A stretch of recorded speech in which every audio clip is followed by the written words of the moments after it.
All right, time now for the WION Newsroom. Joining me are my colleagues Adhya Juneja for all the insights in business, Virat Shah who will bring us updates from technology, Athira Shashidaran who will bring us updates from sports. Let's start with the business updates. Adhya, take it away.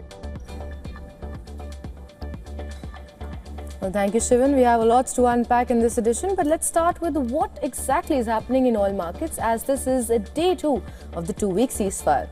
Oil prices climbed as doubts over a fragile Gulf ceasefire kept supply concerns elevated. Brent and US crude rose above $96 and $97 a barrel, recovering from sharp losses in the previous session. Uncertainty over the Strait of Hormuz, a key route for global energy flows, continues to restrict supply, with shippers hesitant to resume transit. Ongoing regional tensions and risks to oil infrastructure are keeping markets volatile, while analysts warn that limited supply gains could sustain price pressures despite trimmed forecasts. Next up, India has raised fertilizer subsidies by 11% to shield farmers from rising input costs driven by the West Asia tensions.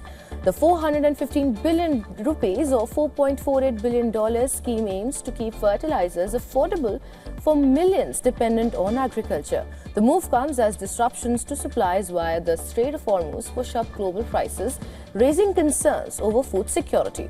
With agriculture supporting over 45% of the population, the government's step is seen as crucial to protect rural incomes and ensure stable crop production. And finally, the International Monetary Fund has approved a $700 million loan tranche for Sri Lanka while urging faster reforms to protect its fragile economy recovery. Well, the funding is part of a $2.9 billion bailout program with conditions including cost recovery in energy pricing. The IMF warned that rising energy costs and disruptions linked to West Asia conflict pose fresh risks. Sri Lanka, still recovering from its 2022 crisis, faces added pressure from higher fuel prices and external shocks, underscoring the need to maintain reform momentum and economic stability. And that is it from my side, but time now for some updates from the world of tech. Let's over to you, Miraj. Thank you, Adhya. Now, a hacker group that calls itself Framing China has allegedly breached China's National Supercomputing Center in Tianjin. It confirmed that this could be one of the largest data thefts in the country's history. Now, the group has posted a sample of this dataset on an anonymous Telegram channel. Cybersecurity experts estimate that more than 10 petabytes of data may have been stolen and include highly sensitive defense and scientific information. The data is believed to have been extracted from the critical computing hub that serves over 6,000 clients that include research institutions and defense agencies in China. Moving on, Meta Platforms has unveiled its first AI model that's been developed by its much spoken about super intelligence team that was formed in 2025. Now, Meta has been lagging rivals in the AI race. The new model, named NEWSROOM, has been developed by a new internal project called Avocado that focuses on creating advanced AI systems. The super intelligence team, on the other hand, has made news for its high-cost hires with average salaries running into millions of dollars. NEWSROOM will initially be available only on Meta's AI app and website in the coming weeks. The model will replace the Llama AI models, powering Meta's chatbots across WhatsApp, Instagram, Facebook, and the Meta smart glasses. Finally, according to a report in the Los Angeles Times, cybercriminals have stolen a trove of sensitive internal documents from the LA Police Department and leaked them online. Now, the data reportedly includes police personnel information, files, internal affairs investigations, and discovery documents. The data is believed to contain sensitive personal information such as witness details and medical records. The report says that the ransomware group WorldLeaks is behind the breach. The Los Angeles Police Department has said that it is investigating the incident, which appears to have come from the breach of a digital storage system linked to the LA City Attorney's Office. That's all we have for you from Tech. For sports, over to you, Athira. Thank you so much, Miraj. Here are the top sports stories we're tracking for you at this hour. We'll begin with football first.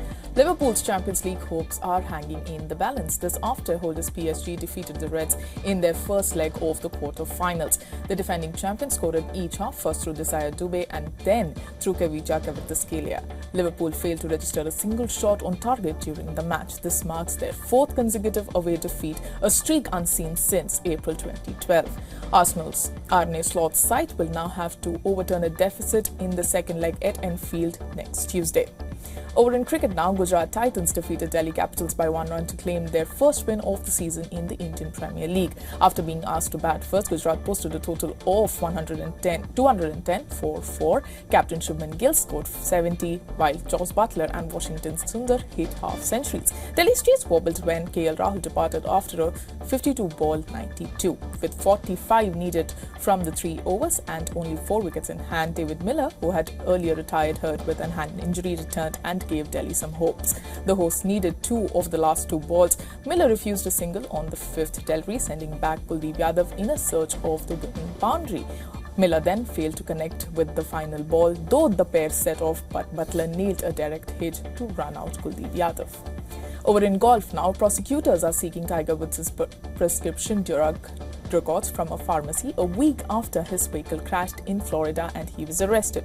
Prosecutors want the time of the prescriptions were filed, the number of pills, the dosage amounts, and any instructions that accompanied the pills, such as warning about driving while taking them.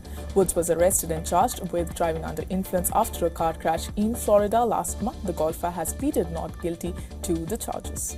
Well, with that, we have come to the end of the sports segment. It's back to you, Shivan. Thank you so much, Adya, and thank you so much, Athira, Mehraj as well, for getting us all those updates. That's a wrap from me. I'm Shivan. We'll step into a very short break. Stay with us.